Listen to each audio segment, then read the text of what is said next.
Halo Genius, pada pembelajaran kali ini kita akan membahas latihan UKK Matematika kelas 4 SD kurikulum 2013. Apa saja yang akan kita pelajari kali ini? Kita akan membahas soal luas dan keliling bangun datar, hubungan antar garis, pengolahan data, dan pengukuran sudut. Kita langsung mulai ke soal nomor 1. Sebuah kertas berbentuk persegi dengan panjang masing-masing sisinya 15 cm. Keliling kertas tersebut adalah, jadi untuk soal yang pertama ini kita akan mencari keliling persegi dengan panjang sisi 15 cm. Keliling persegi itu rumusnya 4 kali sisi. Biasanya kita tulis K sama dengan 4 kali S. Jadi 4 kali 15. Kita hitung ya. 4 kali 15. 5 kali 4 itu 20. 1 kali 4, 4 ditambah 2, 6. Jadinya 60 cm. Selanjutnya soal nomor 2. Sebuah kolam ikan memiliki panjang 5 meter dan lebar 4 meter. Kelilingnya adalah, kita diminta untuk mencari keliling kolam ikan. Karena kolam ikannya memiliki panjang dan lebar, artinya kolam ikan ini berbentuk persegi panjang. Untuk mencari keliling persegi panjang, kita gunakan rumus 2 kali panjang tambah lebar. 2 kali panjangnya di sini 5 meter ya, dan lebarnya 4 meter. Jadi kita jumlahkan terlebih dahulu. 2 kali 5 tambah 4 itu 9. 2 kali 9 itu 18. Jadi keliling kolam tersebut 18 meter. Selanjutnya soal nomor 3. Keliling segitiga sama sisi dengan panjang sisi 21 cm adalah segitiga. Segitiga itu merupakan bangun datar yang memiliki 3 sisi.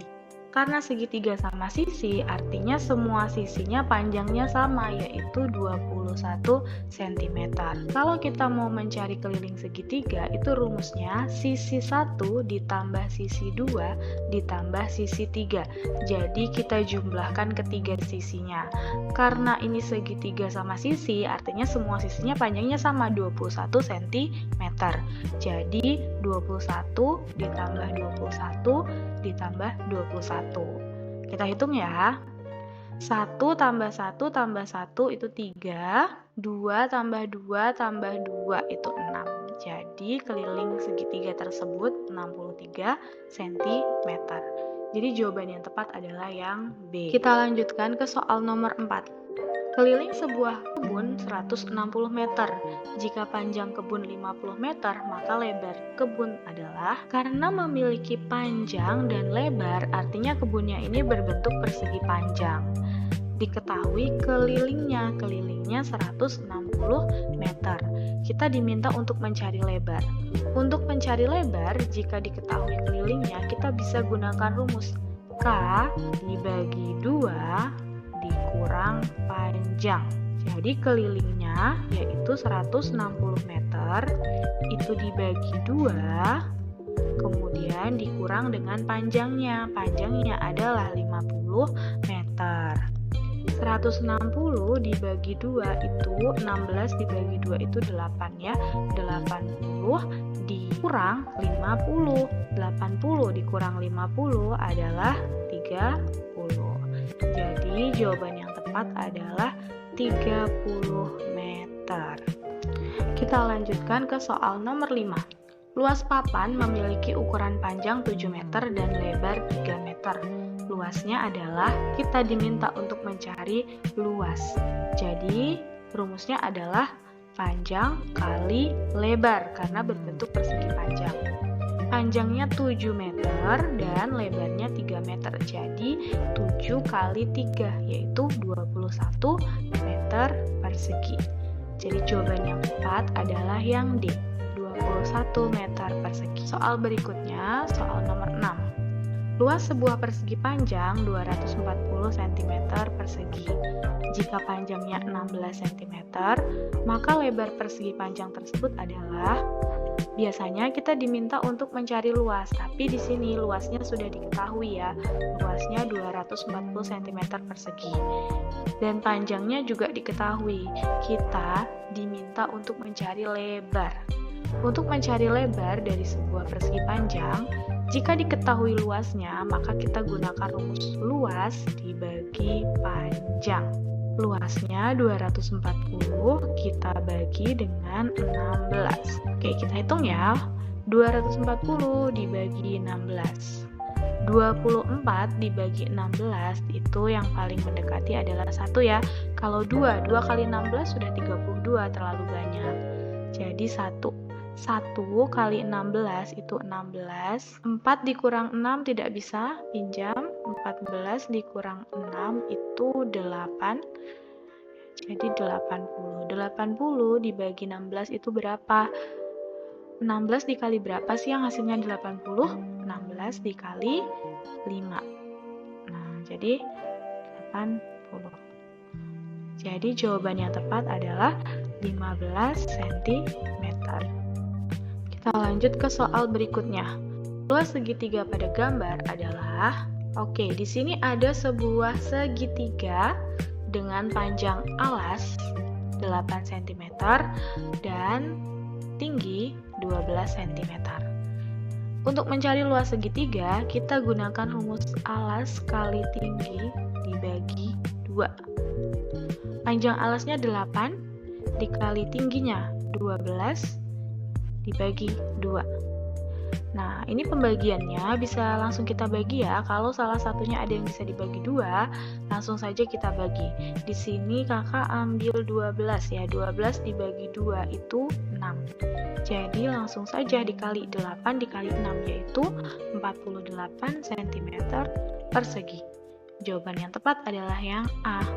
Kita lanjut ke soal berikutnya, soal nomor 8. Luas segitiga 25 cm persegi.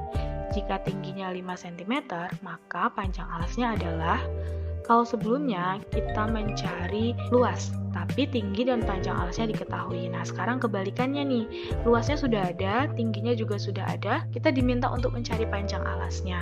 Nah, rumusnya berbeda ya dengan soal sebelumnya. Kalau kita mau cari alas, kita gunakan rumus A sama dengan 2 kali luas dibagi tinggi. Luasnya berapa? Luasnya 25 dan tingginya 5. Jadi 2 kali 25 dibagi tingginya 5. Oke, karena ini ada yang bisa dibagi 5 nih. 25 bisa dibagi 5. 25 dibagi 5 itu 5. Nah, jadi langsung kita kali ya. 2 kali 5 itu 10. Jadi panjang alasnya adalah 10 cm. Kita lanjutkan ke soal berikutnya. Perhatikan gambar persegi berikut. Luas persegi tersebut adalah, di sini ada sebuah persegi dengan panjang sisi 19 cm. Untuk mencari luas persegi, kita gunakan rumus L sama dengan S kali S. Sisi kali sisi. Sisinya 19 cm, jadi 19 kali 19. 9 kali 9 itu 81. 1 kali 9 itu 9, ditambah 8. 9 ditambah 8 itu 17. 9 kali 1, 9. 1 kali 1, 1. Satunya turun, 7 tambah 9, 16, simpan 1. 1 tambah 1 tambah 1, 3. Nah, jadi 361 cm persegi. Nomor 10. Sudut yang sehadap dengan Q3 adalah sudut apakah P1, P2, P3, atau P4. Gambarnya seperti ini. Jadi kita mau cari sudut yang sehadap dengan Q3. Nah, Q3 itu yang ini ya. Jadi ini Q, nah 3-nya yang ini. Sudutnya menghadap ke arah sini nih. Nah, sesuai dengan gambar panahnya ya. Yang sesuai dengan Q3 adalah yang ini nih, yaitu sudut P3. Jadi jawaban yang tepat adalah yang C, P3. Nah, kalau sudut yang sehadap dengan Q1 itu berarti P1. Yang sehadap dengan Q2 itu P2 dan yang sehadap dengan Q4 adalah P4. Kita lanjut ke soal nomor 11. Garis pada gambar membentuk garis. Oke, kita lihat gambarnya dulu ya. Nah, seperti ini. Di sini ada garis P dan Q yang berpotongan di satu titik ya. Ini titik potongnya. Maka kedua garis ini disebut dengan garis berpotongan karena berpotongan di satu titik. Kita lanjutkan ke soal nomor 12. Garis yang ditunjukkan pada gambar merupakan contoh garis A berpotongan, B vertikal, C sejajar, atau D berimpit. Nah, garisnya yang dimaksud adalah garis-garis yang terbentuk dari rel kereta api ya, seperti pada gambar ya.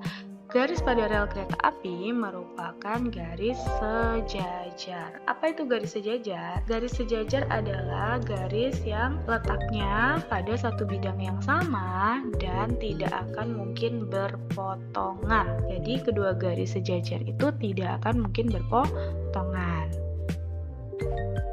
Kita lanjutkan ke soal nomor 13. Garis tegak lurus dan sejajar ditunjukkan oleh nomor garis tegak lurus dan sejajar. Tegak lurus dan sejajar. Tegak lurus itu apa? Tegak lurus itu berarti berpotongan dan membentuk sudut siku-siku. Nah, kalau kita perhatikan di sini yang membentuk sudut siku-siku adalah gambar 2. Jadi garis yang tegak lurus adalah gambar 2. Kemudian garis yang sejajar. Garis yang sejajar itu berarti yang terletak pada bidang yang sama dan tidak berpotongan. Jawaban yang tepat adalah yang nomor 3. Jadi garis tegak lurusnya 2, garis sejajarnya 3. Maka jawabannya yang B, 2 dan 3. Kita lanjutkan ke soal nomor 14. Hubungan antar garis yang ditunjukkan pada gambar tersebut adalah di sini di gambarnya ada 2 garis ya, ada garis A dan ada garis D. Kedua garis ini apa hubungannya? Kalau kita perhatikan, letak dari kedua garis ini sama dan titik potongnya itu ada banyak ya, lebih dari 1. Jadi kalau titik potong antar kedua garis itu lebih dari 1 dan bentuknya seperti gambar ini disebut dengan 2 garis yang saling berhimpit. Jadi jawaban yang tepat adalah yang C, saling berhimpit. Soal nomor 15. Hubungan antar garis yang ditunjukkan pada gambar tersebut adalah saling sejajar, saling berpotongan, saling berhimpit, atau saling berpotongan tegak lurus. Oke, di gambar terlihat ya bahwa kedua garis ini terlihat terletak pada satu bidang yang sama dan tidak berpotongan. Tidak berpotongan. Jadi kalau garisnya ini kita tarik terus ya, ini tidak akan berpotongan. Nah, ini disebut dengan garis yang saling sejajar.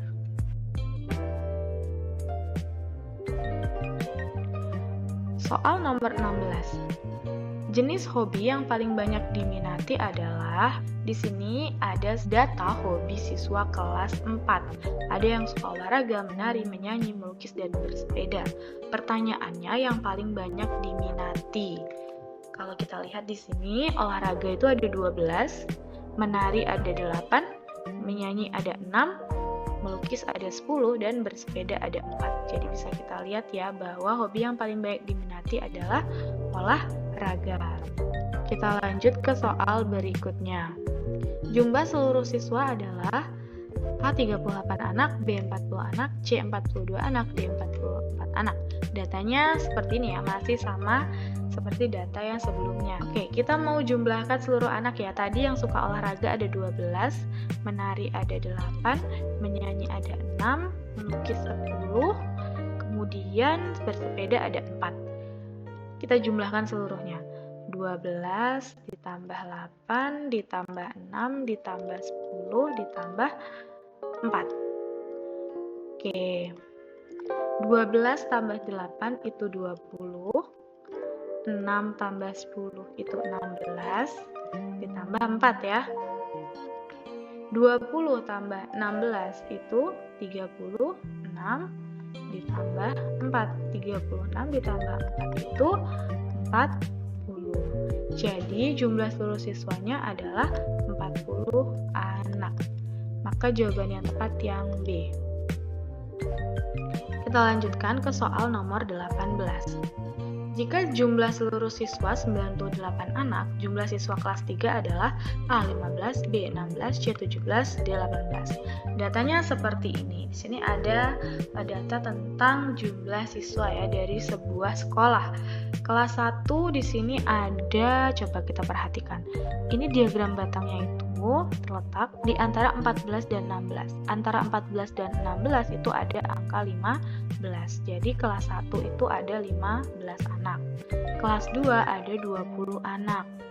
Nah, kelas 3 ini yang nanti akan kita cari berapa jumlahnya. Kelas 4 ada 18 anak, kelas 5 ada 12 anak, dan kelas 6 itu ada 16 anak. Bagaimana cara mencari jumlah siswa kelas 3? Kalau kita sudah tahu jumlah seluruh siswanya, ini mudah sekali ya, caranya tinggal kita kurang.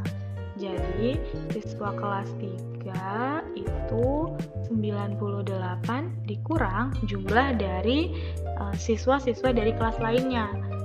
Jadi ini kita jumlahkan nih 15 ditambah 20 ditambah 18 ditambah 12 ditambah 16 ya. 15, 20, 18, 12, 16.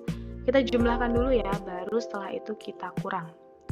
15 tambah 20 itu 35, 18 tambah 12 itu 30. Nah, jadi 35 tambah 30 tambah 16. Kita susun ke bawah ya. 5 tambah 0, 5, 3 tambah 3, 6. 65 ditambah sama 15. 5 tambah 5 itu 10, simpan 1. 1 tambah 6 tambah 1 itu 8 ya. Jadi 98 dikurang 80. Oke, kita kurang ya. 8 dikurang 0 itu 8, 9 dikurang 8 itu 1. Jadi 18 anak. Nah, sudah ketemu nih. Jadi banyak siswa di kelas 3 adalah 18 anak. Kita lanjutkan ke soal nomor 19. Nah, di sini ada pertanyaan, berapa siswa yang mendapatkan nilai 70? Di sini disajikan data hasil ujian matematika. Jadi ada yang nilainya 50, 65, 70, 75, dan 80. Pertanyaannya adalah berapa siswa yang mendapatkan nilai 70? Ini ya, nilai 70-nya ada 10 siswa. Jadi jawabannya yang C, 10 anak. Oke, kita lanjut ke soal nomor 20. Berapa siswa yang mendapatkan nilai terendah? Datanya masih sama seperti soal sebelumnya ya. Tapi kita di sini ditanya berapa banyak siswa yang mendapatkan nilai terendah. Nilai yang paling rendah di sini adalah 50. Jadi kita lihat ya, di sini yang mendapatkan 50 itu ada berapa siswa? Ternyata ada 2 siswa. Jadi jawabannya adalah 2. Nah, kita harus perhatikan pertanyaannya. Apabila yang ditanya berapa nilai terendah, jawabannya 50. Tapi di sini yang ditanyakan adalah berapa banyak siswa yang mendapatkan nilai terendah. Jadi jawaban kita adalah banyak siswanya. Kita lanjutkan ke soal berikutnya.